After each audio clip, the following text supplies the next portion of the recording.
Ranjeet, I'm Learning and Development Manager and co-author of the book Winning It Together। आज जिस topic में मैं आपसे बात करने वाला हूँ वो बहुत ही ज़बरदस्त टॉपिक है ट्रेनर्स के लिए, टीचर्स के लिए और तमाम लोग जो अपना जीवन, अपनी ज़िंदगी जिन्होंने रिसर्च करने में, पढ़ने में, लिखने में, इल्म हासिल करने में लगाई है या लगाना चाहते हैं, तो उनके लिए वीडियो आज बड़ा कमाल करने वाली है। और आज वीडियो का जो कंटेंट है, जो टॉपिक है, उसका नाम है एजुकेशनल साइकोलॉजी। और आप सामने बोर्ड पे देख रहे होंगे, इसमें लिखा होगा ILPM। ये जो एब्रीवेशन मैंने बनाया है, बेसिकली एजुकेशन साइकोलॉजी के अंदर ये चार टर्म्स बड़े इंपॉर्टेंट हैं। I stands for intellectual factor, L stands for learning factor, P for physical factor and M for the mental factor. ये चार फैक्टर्स जब कंबाइन होते हैं तो एजुकेशनल साइकोलॉजी का जन्म होता है। एजुकेशन साइकोलॉजी को जब हम स्टडी करते हैं तो उसमें human behaviour is one of the most mandatory essential component to discuss with. और इस पे बहुत सारे साइकोलॉजिस्ट ने अपने व्यूज दिए हैं और उन व्यूज को आज मैं एक्सप्लेन करने वाला हूं। एजुकेशन साइकोलॉजी में हमारे पास सबसे पहले जो साइकोलॉजिस्ट हैं, जिसको स्काइनर्स व्यू कहा जाता है, स्काइनर्स व्यू के मुताबिक एजुकेशन साइकोलॉजी है क्या? It's all about behaviour of human in education situation. अब एजुकेशन सिचुएशन की जब बात आती है तो हम बात करते हैं एनवायरनमेंट की, कि किस तरह से आप एजुकेशन हासिल कर रहे हैं। क्या वो तालीम आपकी या ट्रेनिंग आपकी क्लासरूम बेस्ड है, या ऑन जॉब कोचिंग है, या विजुअल लर्निंग है, ऑडिटरी लर्निंग है, या काइनेस्थेटिक लर्निंग है? अगर इस तरह की आप लर्निंग कर रहे हैं, जिस सिचुएशन में आप हैं, और आपका जो ह्यूमन बिहेवियर है वो कैसे चेंज होता है, ह्यूमन बिहेवियर किस चीज़ को अडॉप्ट करता है। फॉर एग्जाम्पल, कुछ ऐसे लोग हैं जिनको कहानियां सुनने में, गाने सुनने में, लेक्चर सुनने में ज्यादा कंफर्ट फील होता है। It means they are auditory kind of personality, auditory behaviour of the human. उसके बाद एक और बिहेवियर होता है जिसको हम कहते हैं visual behaviour of a human, कि कुछ लोग सुनने से नहीं समझते, जब तक वो चीज़ों को देखेंगे नहीं, आंखों से उसको एक्सपीरियंस नहीं करेंगे, दिमाग में उसका इमेज क्रिएट नहीं करेंगे, उनको चीज़ें समझ नहीं आती। इट मीन्स अगर उनको विजुअल दिखाया जाए तो वो चीज़ों को आसानी से अंडरस्टैंड कर जाते हैं। That is called visual personality. In kinesthetic personality, they want to experience, they want to listen it, they want to see it, and they want to experience by their body or five senses जो use करते हैं, उससे जो understanding लेते हैं, वो kinesthetic personality होते हैं। It's somewhere the mixture of auditory and visual, you can say, because different psychologists have a different view। और जिस तरह की वो लर्निंग एट वर्क प्लेस या स्कूल या क्लास या फिर यूनिवर्सिटी में लेते हैं, उस एजुकेशन स्टेटस पे, सिचुएशन पे जो उनका बिहेवियर चेंजेस आते हैं, उसको स्काइनर्स व्यू कहते हैं। अब बिहेवियर जो चेंजेस हैं वो उनकी थिंकिंग के अंदर, उनके इंटेलेक्ट के अंदर, उनके सोचने के तरीके के अंदर जो ह्यूमन बिहेवियर चेंज होता है, उससे हम कहते हैं एजुकेशन साइकोलॉजी। अच्छा, बिहेवियर जो है वो पॉजिटिवली भी चेंज हो सकता है, नेगेटिवली भी चेंज हो सकता है, उसको हम Skinner's view of education psychology कहते हैं। Now we are going to talk about another view which is very important as well. It's Judd's view. Changes in individual passes through stages. एक individual जो कहीं पे एजुकेशन हासिल कर रहा है या ट्रेनिंग ले रहा है, उसकी स्टेज बाय स्टेज जो नरिशमेंट हो रही है, नर्चर हो रहा है, अपग्रेडिंग जो उसकी हो रही है, उसको हम क्या कहेंगे? जुड्स व्यू कहेंगे। फॉर एग्जाम्पल, अगर किसी भी ऑर्गेनाइजेशन में कोई नया एम्प्लॉय आता है, फॉर एग्जाम्पल इंटर्न है, तो उसको कंपनी का mission, vision, objectives, actions, strategy के बारे में बताया जाता है और कंपनी के फंक्शंस और प्रोडक्ट्स के बारे में बताया जाता है। This is the first stage of that employee. और जब एक बच्चा किंडरगार्टन की क्लास में पढ़ने जाता है तो ABCD EFG HIJ KLMN OP QR ST UV W X Y Z इस तरह का इल्म हासिल करता है। वो बेसिक लैंग्वेज को पढ़ता है। जब थोड़ा और बड़ा होता है तो उसको वर्ड्स और सेंटेंसेस पढ़ाए जाते हैं और उसको फिजिकल स्पोर्ट्स में ज़्यादा इन्वॉल्व किया जाता है। जब वो 6ठी या 8वीं जमात में पहुंचता है तो उसको साइंस, सोशल स्टडी और इंग्लिश, मैथमेटिक्स और अदर सब्जेक्ट्स के बारे में पढ़ाया जाता है। जब उसकी stage by stage mental stamina, intellectual factor और उसकी इंटेलेक्ट लेवल जब इंक्रीज होती है तो उसकी स्टेजेस ऑफ लर्निंग भी डिफरेंट होती है। जब वो इंटरमीडिएट में पहुंचता है तो उसको रियलाइज होता है कि मैं साइंस वाला पर्सन हूं, या फिर मैं सिविक साइंस पढ़ूंगा, या फिर मैं कॉमर्स की स्टडी करूंगा, बायोलॉजी पढ़ूंगा, कंप्यूटर साइंस पढ़ूंगा। स्टेज बाय स्टेज उसकी परसेप्शन और उसके इंटरेस्ट और उसकी चॉइसेस और सिलेक्शन में बदलाव आ जाता है। इट मीन जैसे उम्र बढ़ती है चॉइसेस आपकी चेंज होती हैं। जिस एनवायरनमेंट में आप रहते हैं और जिसको फॉलो करते हैं और जिसको रोल मॉडल बनाते हैं, या जिस एनवायरनमेंट में आपकी ज्यादा उठक बैठक लोगों के साथ है, उस तरह का आपका बिहेवियर हो जाता है।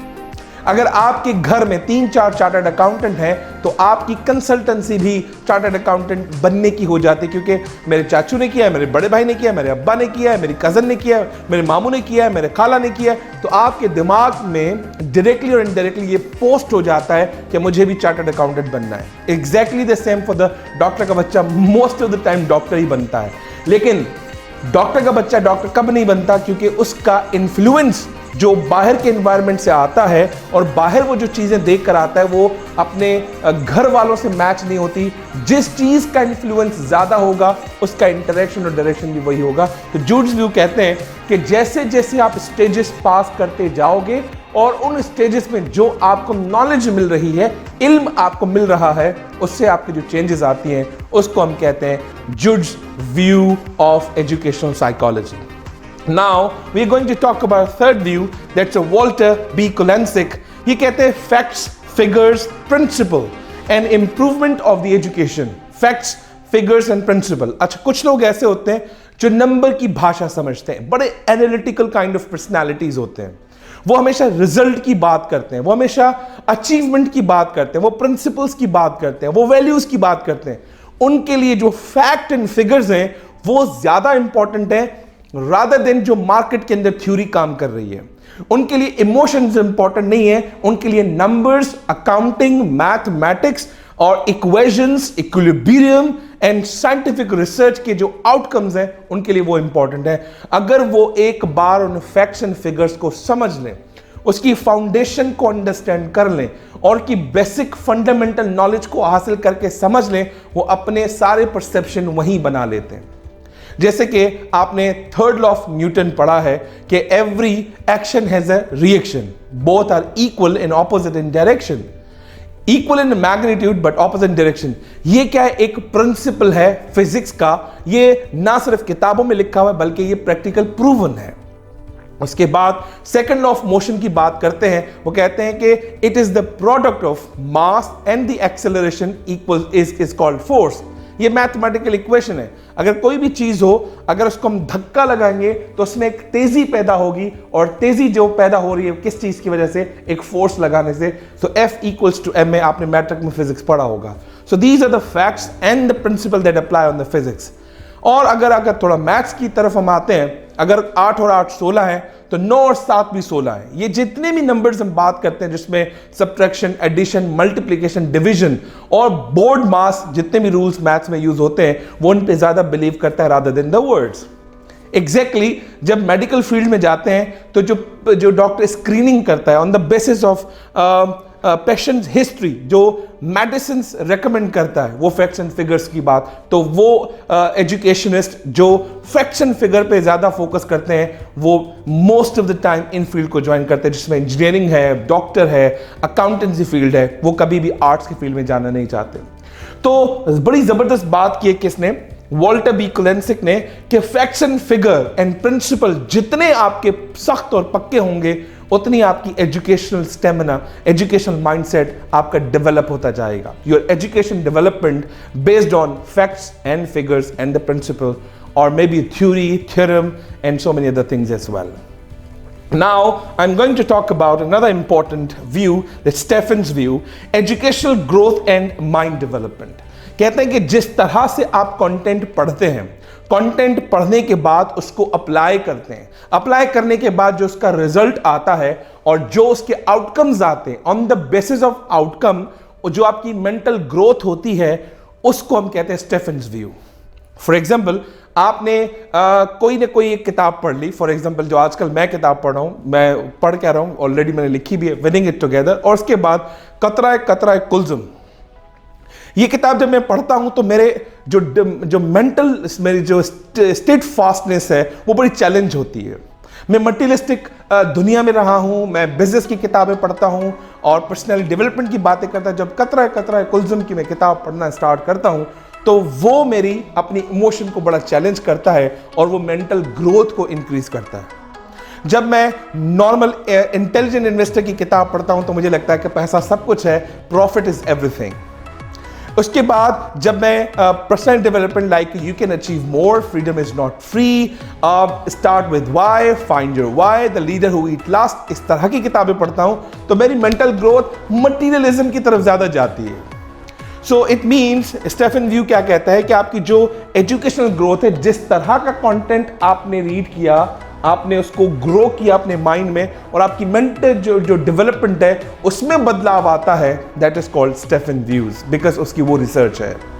Now we are going to talk about the view of Peel, the nature of learning, human personality and the relationship. जिस तरह के लोगों के साथ आपके ताल्लुकात हैं, आपके पेरेंट्स हैं, आपके फ्रेंड्स हैं, आपके रिलेटिव्स हैं, आप जिस विसिनिटी में रह रहे हैं, आपके कोवर्कर्स हैं, आपके कुलीग्स हैं, उनसे जो लर्निंग आपके अंदर ट्रांसफर हो रही है, that is called learning from the relationship. And जिस तरह के रिश्तेदार, जिस तरह के दोस्त जिनके साथ उठक बैठक आपकी है और उससे आपकी पर्सनैलिटी जज की जाती है और वही पर्सनैलिटी फैक्टर आपके अंदर आते हैं। किसी महापुरुष ने फरमाया, तुम मुझे अपने 5 दोस्तों के नाम बताओ जो तुम्हारे साथ खाते पीते उठते बैठते हैं, मैं तुम्हें बताऊंगा तुम किस किस्म के इंसान हो। It means we develop the personality, we adopt the personality from the relations from our friends and family members, and that learning जो हमारे impart होती है वो पील्स व्यू है। और वो कहता है कि जिस तरह की नेचर ऑफ लर्निंग है, अगर आप अकाउंटिंग की तरफ जाते हैं तो आप बहुत ही डाउटफुल होंगे, हमेशा नंबर्स की बात करेंगे। अगर आप ट्रेनर हैं, ह्यूमन रिसोर्स पढ़ते हैं तो आप हमेशा डेवलपमेंट मोटिवेशन की बातें करेंगे।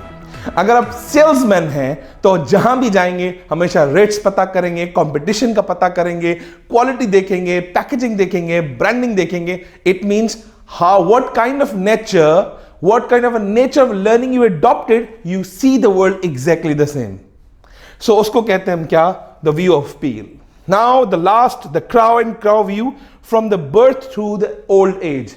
जिस दिन से आप पैदा हुए हैं, जिस माहौल में आप पैदा किए गए हैं, वहां से लेकर बुढ़ापे तक जितने भी एक्सपीरियंसेस आप करते हैं, जितनी भी ऑब्जर्वेशन आप लर्न करते हैं, जितनी किताबें पढ़ते हैं, जितना कंटेंट सुनते हैं, जिन चीजों को आप अप्लाई करते हैं, वो डायरेक्टली इनडायरेक्टली आपकी लाइफ में इंपैक्ट करती है और उस इंपैक्ट से जो आपकी लर्निंग होती है, that is called Crow and Crow learning. For example, अगर मेरा बेटा पाकिस्तान में पैदा हो और डे फर्स्ट से मैं उसको अमेरिका भेज दूं, 25 साल के बाद वापस आए, क्या उसका रहना, खाना, पीना, उठना बैठना, कल्चर, उसकी डेमोग्राफी क्या पाकिस्तानी होगी? नहीं, वो अमेरिकन होगी। अगर मेरा बेटा हो और उसको डे फर्स्ट से मैं चाइना भेज दूं, 25 साल के बाद यहां बुला लूं, तो क्या उसकी जो माइंड सेट होगा, सोचने का जो तरीका होगा, डे फर्स्ट से लेकर ओल्ड एज तक, 40 साल की उम्र तक, 25 साल की उम्र तक वो वापस आता है चाइना से, तो उसका स्टाइल भी वो चाइनीज होगा, because he learns from the birth till the old age from the Chinese culture. So this is called Crow and Crow view. So I just request you कि आप इसको मजीद इसके बारे में स्टडी कीजिए। द बैचलर्स इन एजुकेशन यानी कि BEd की किताबें आप जब पढ़ते हैं तो इस तरह का आपको कंटेंट मिलता है। साइकोलॉजी का जब कंटेंट पढ़ते हैं तो इस तरह का आपको कंटेंट मिलता है। आजकल मैं ऑर्गेनाइजेशन साइकोलॉजी पे काम कर रहा हूं, इसलिए मेरा दिल करा कि मैं आपसे ये कंटेंट जरूर शेयर करूं। तो उम्मीद करता हूं ये वीडियो आपको बहुत पसंद आई होगी और आपको लगा होगा कि आज का कंटेंट बहुत ही हाईली रिसर्च है। जी हाँ, highly research content just because of you peoples. उम्मीद करता हूं आप इस चैनल को लाइक करेंगे, सब्सक्राइब करेंगे, कमेंट करेंगे और अगली वीडियो आप मुझसे कौन सी लर्न करना चाहते हैं, क्या कंटेंट लर्न करना चाहते हैं, जरूर कमेंट बॉक्स में लिखिए। फिर मिलते हैं अगली वीडियो में एक नए कंटेंट के साथ। Thank you very much.